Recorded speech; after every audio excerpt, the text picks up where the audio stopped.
The Baltimore Colts had no idea of the buzzsaw that awaited them in Minnesota. Colts head coach Don Shula was in his seventh and final year in that capacity, and Vikings head coach Bud Grant was in his third year at that helm, and his quarterback Joe Kapp was the primary reason for the Vikings' incredible 52-14 victory over 1968's NFL champion Colts. While Kapp set a career high with 449 passing yards, it was his highly improbable 7 touchdown passes that stunned NFL fans and placed his name in the record book alongside 3 Hall of Fame quarterbacks. Joe Kapp had the game of a lifetime, and I'll tell you why it was so unlikely after discussing the 4 quarterbacks who turned the trick before him. Sid Luckman of the Bears threw 7 touchdowns in a 1943 game and threw 28 in only 10 games played that season. Luckman holds the distinction of being the first quarterback inducted into the Pro Football Hall of Fame. Adrian Burke of the Eagles threw 7 touchdown passes in a 1954 game, and his 23 touchdown passes led the NFL when he averaged a touchdown pass every 10 attempts. Coincidentally, Burke was the back judge official during Kapp's 7 touchdown pass game, in which footage will be shown soon, so stay tuned. Burke was also a game official in the Immaculate Reception playoff game between the Steelers and Raiders on December 23, 1972. The Oilers' George Blanda is a Hall of Famer who threw 7 touchdown passes in a 1961 game, and his 36 touchdown passes that year set a professional football record for the most in one season. His 3,330 passing yards that season was the second most all-time. The Bald Eagle, Y.A. Tittle, tossed 7 touchdown passes in a 1962 game for the Giants. This Hall of Famer's 33 touchdown passes that year led the NFL and the next year, at age 37, when he matched Blanda's single-season passing touchdown record with 36. Kapp's 7 touchdown pass game was so unlikely because in 1967, his first NFL season, he started 6 games in which he didn't throw any touchdown passes. His career-high 28 pass completions in the 1969 Colts game was equally far-fetched, because in 1967 he only had 3 games of more than 10 pass completions. With the Vikings leading by 21 points in the fourth quarter, Bud Grant inserted quarterback Bob Berry into the game.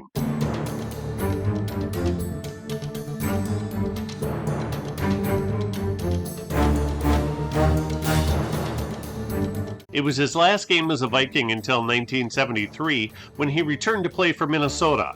Berry was awful in this game, as he completed 1 of 4 passes and was sacked 3 times for 38 yards and losses.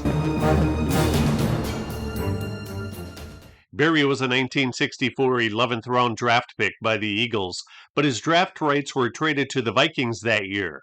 On September 10, 1968, he was sold to the Falcons, then traded back to Minnesota on May 14, 1973. He ended up playing 11 NFL seasons and made the 1969 Pro Bowl squad. In 1968, Kapp only had 3 games in which he completed more than 10 passes. Also, he started 9 games in which he didn't throw a touchdown pass in any of them. Vikings offense was a ball-controlled one that was predicated on a stout running game that benefited from an increasingly stingy and opportunistic defense in terms of causing turnovers. Against Atlanta in Week 1, Kapp's 16 pass completions ended up being a season high. That's 12 less than his 1969 Colts total, which is a sizable variance.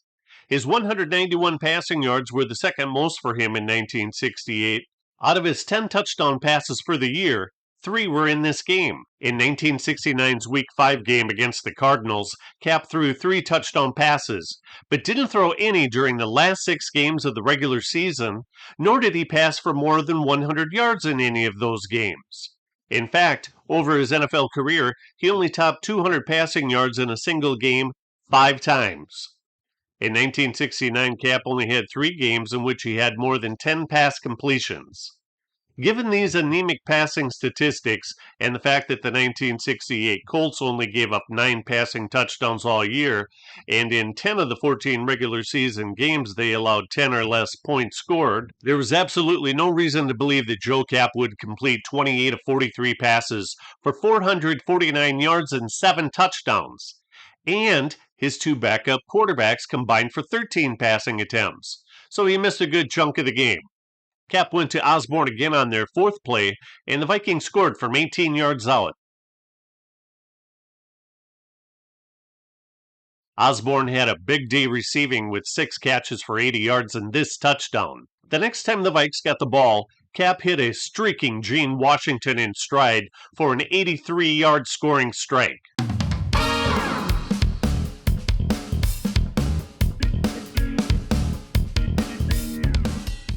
Washington had a huge game with 6 receptions for 192 yards and 2 touchdowns. The Colts' only sack of Kapp occurred on this play.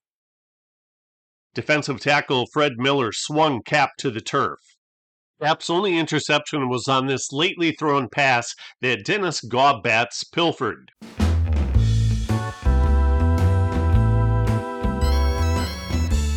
Kapp kept firing the ball downfield, and sure-handed John Beasley made an excellent grab in heavy traffic.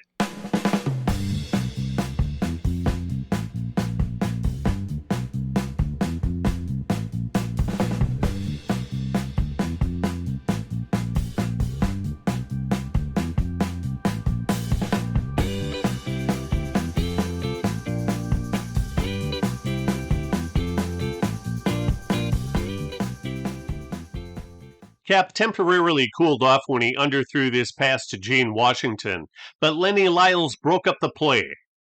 Why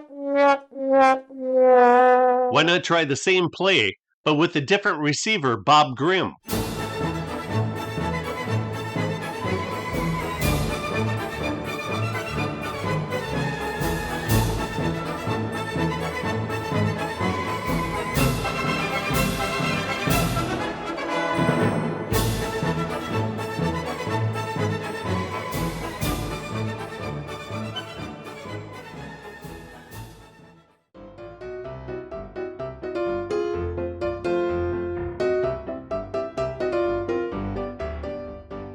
Kapp kept pulling rabbits out of his hat all of the first half that ended with a commanding 31-7 Vikings lead.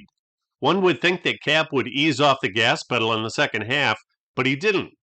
Before second half footage is shown, how about some background on Kapp? He finished in 5th place for the Heisman Trophy in 1958 and led the University of California to the Rose Bowl in January 1959. The Washington Redskins drafted him in the 18th round in 1959, but never contacted him.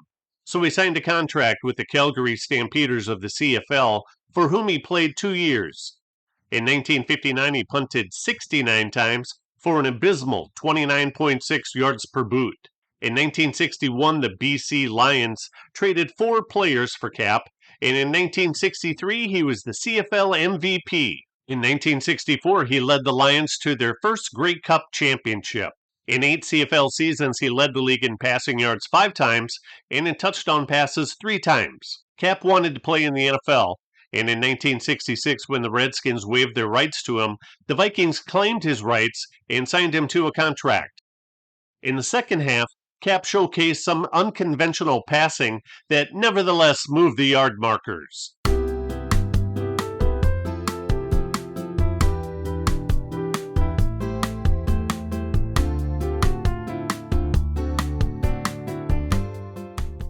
Right tackle Doug Davis did a tremendous job all day blocking the Colts star defensive end Bubba Smith, which allowed another long scoring strike to Gene Washington.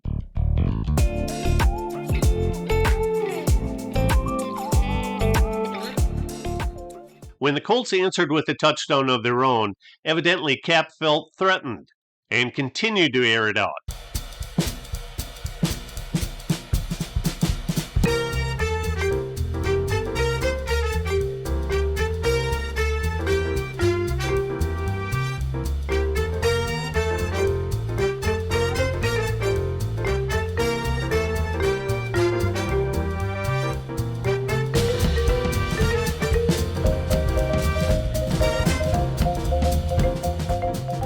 After 2 running plays failed, Kapp hit John Beasley, who outmaneuvered Rick Volk for the pass. Kapp's 6th touchdown pass proved to be a rare event, as there were only 2 such games during the decade of the 1970s and only 3 in the 1980s. Vikings were 9-point favorites over the Giants in Week 1, but were upset 24-23 when Gary Cuozzo quarterbacked Minnesota the entire game. Cuozzo entered this game and picked up where Kapp left off. John Henderson picked up 32 yards on this play. However, the next time Minnesota had the ball, Kapp was back in there in order to break the Vikings' single-game passing yardage record that had previously been overlooked.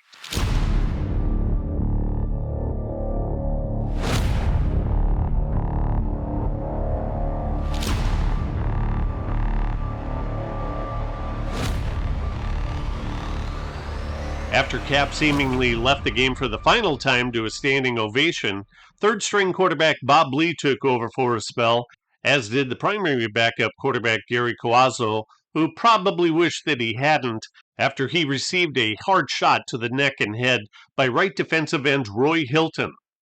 John Henderson's juggling act was successful, but so was Hilton's headshot. Cuozzo was battered and replaced by none other than Joe Kapp. He gave his arm a rest on this play when he handed off to second-year running back Oscar Reed, but he eventually couldn't help himself.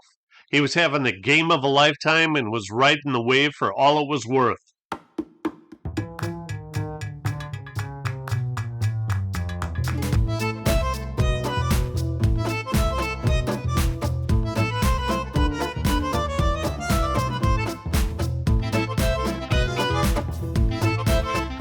With this pass, Kapp made history with his 7th touchdown.